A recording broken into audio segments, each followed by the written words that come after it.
జీ5 app download చేసుకుని పూర్తి ఎపిసోడ్లను ఉచితంగా చూడండి. బావా, అవును, నువ్వు నా వైదేహివే. నిన్ను మొదటిసారి చూసినప్పుడే వైదేహివి అనిపించింది.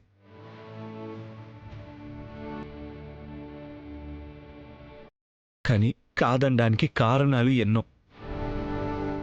నువ్వు సంతకం పెట్టినప్పుడు నువ్వే ఖచ్చితంగా వైదేహివని తెలిసిపోయింది. దేవాయి అంటే దేవాంశ్. మళ్ళీ కాదనడానికి మరో కారణం ఉంది.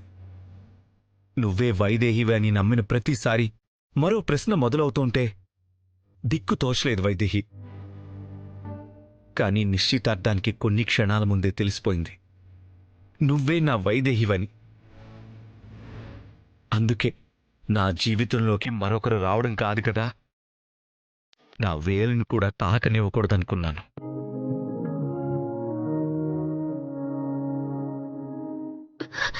ఆ రోజు గురువు గారు చెప్పారు కదా బావా, ఎన్ని ఆటంకాలొచ్చినా మన బంధంలో మరొకరికి చోటు ఉండదని. చివరికి అదే నిజమైంది. ఇక నన్నెవరూ వైశాలి అనరు కదా బావా, నాకు ఇంటికి సంబంధం లేదు అని అనలేరు కదా. నేను మీ వైదేహినని ధైర్యంగా వాళ్ళకి సమాధానం చెప్తారు కదా. మన బంధం బలమైంది వైదేహి.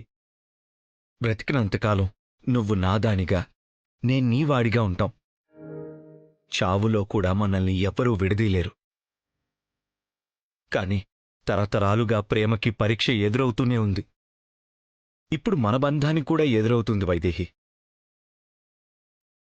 ఇంకొంతకాలం నువ్వు నా వైదేహిగా కాదు, వైశాలిగానే బ్రతకాలి, తప్పదు.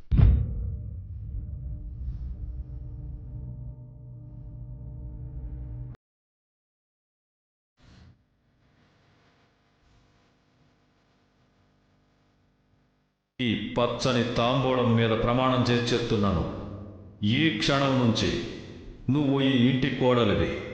మీరు చెప్పేది నిజమే కదా మావయ్య? ఈ దశరథ రామయ్యకు మాట అంటే ప్రాణం. ఆ మాట తప్పిన రోజు మనిషే మిగలడు.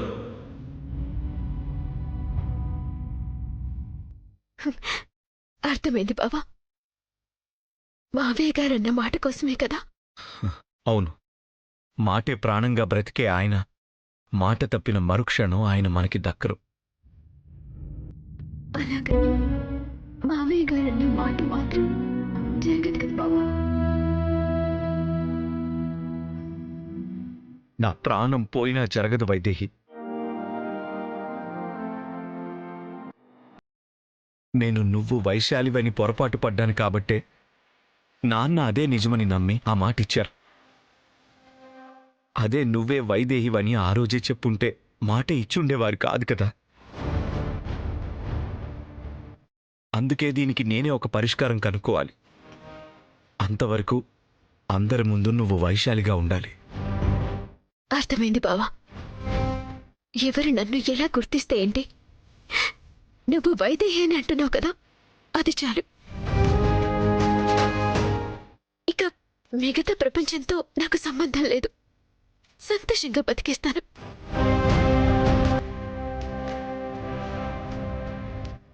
జీ5 యాప్ డౌన్లోడ్ చేసి అన్ని ఎపిసోడ్స్ పూర్తి ఉచితంగా చూడండి.